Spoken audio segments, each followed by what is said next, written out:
무엇이 독이 되는가? 아,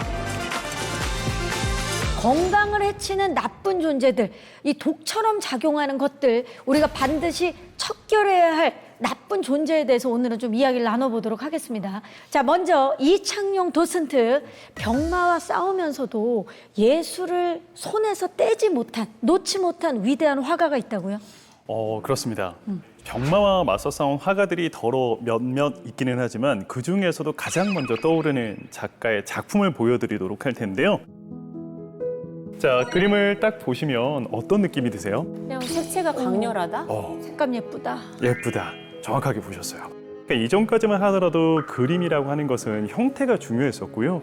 색채라고 하는 것은 그 안을, 형태를 돋보이게 만드는 보조적인 수단에 불과했었는데 처음으로 회화에서 형태보다 색이 더 중요해.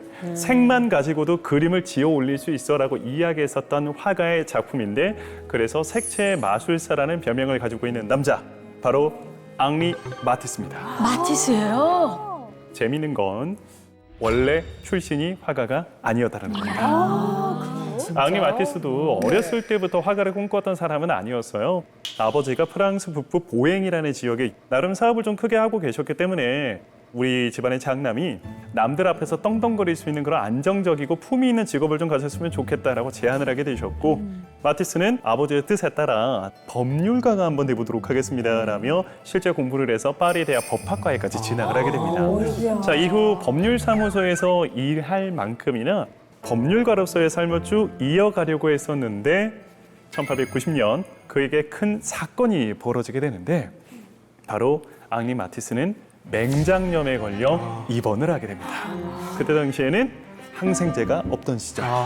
일단 배를 이렇게 열고 충수염을 빼내고 회복하는 데 시간이 너무 오래 걸리는 거예요.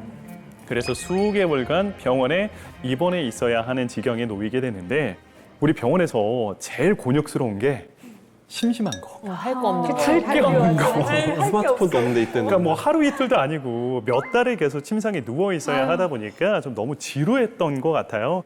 그 모습을 곁에서 지켜보고 계시던 어머니께서 누워서 할 것도 없으니 그림이라도 좀 그려보는 것이 어떻겠느냐면서 그림 그리는 도구를 건넸다라고 하는데요. 그 순간 앙리 마티스는 그림에 빠져들기 시작했고, 평생 그림을 버린 적이 나는 없었노라라고 이야기를 하기도 하죠. 그러니까 이 남자는 1890년부터 본격적으로 그림을 그리기 시작합니다. 그런데 5년 만에 이 남자는 프랑스 미술계를 발칵 뒤집어 버리게 되고요.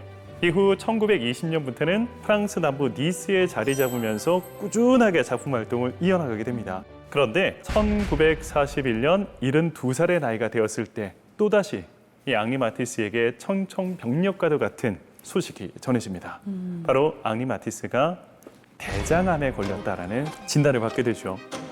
아마 70이 넘는 나이에 대장암 소식을 전해 들었을 때 앙리 마티스는 아마 자기 인생이 끝났다고 생각하지 않았을까.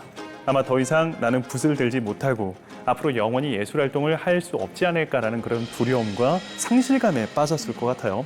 하지만 천만다행스럽게도 수술은 성공적이었고, 이 장절제술을 통해서 암 덩어리를 제거하기는 하지만 문제는 장 기능이 무너지기 시작했다라고 해요.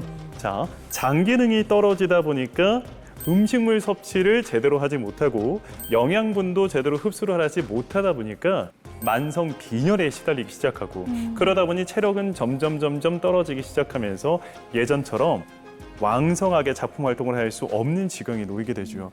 하지만 그럼에도 불구하고 앙리 마티스는 끝까지 포기하지 않았다라고 합니다.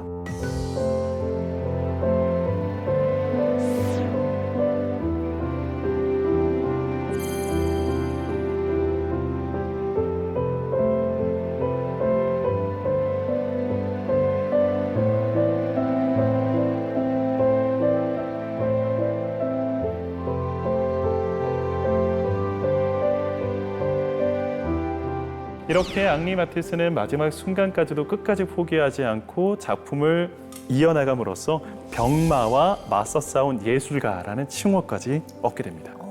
방금 저 그림을 봤지만 이카루스는 이제 그림만 봐도 사실 이렇게 약간 춤추는 듯 굉장히 자유롭고 그러니까요. 생동감 넘치잖아요.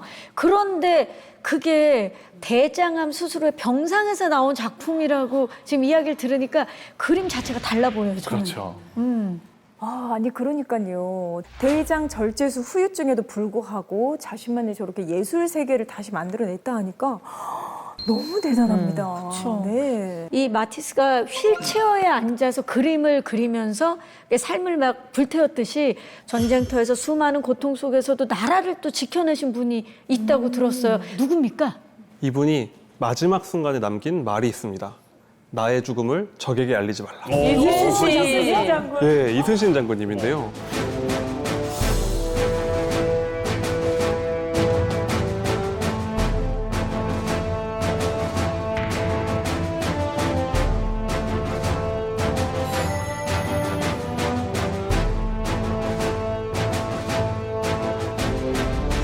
하지만 이렇게 철인처럼만 보이는 그도 결국은 인간이었고 또 전쟁과 경무, 극심한 스트레스 속에서 심각한 건강의 위기를 반복적으로 겪어왔습니다. 그가 직접 남긴 일기, 난중일기에는 이런 기록들이 등장하는데요. 토사 광란이 나서 한참 구토를 했는데 자정쯤에야 조금 가라앉았다.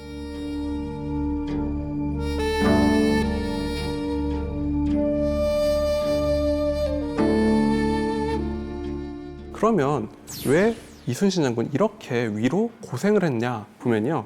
세 가지 이유를 크게 꼽습니다. 첫 번째는 전쟁 스트레스를 꼽는데요. 스트레스로 문제야. 얼마나 늘 긴장을 그쵸. 하는 거예요. 둘째는 불규칙한 식습관인데요. 난중일기에는 장군이 제때 끼니조차 먹지 못했다. 이런 기록이 많이 남아 있습니다. 그러니까 워낙 급하고 바쁘다 보니까 부실하거나 상한 음식을 급하게 먹었을 수 있다. 이렇게 보고 있습니다. 그리고 마지막 세 번째는 과도한 음주인데요. 어머. 난중일기에는 음주 기록이 무려 130회나 남아 있어요.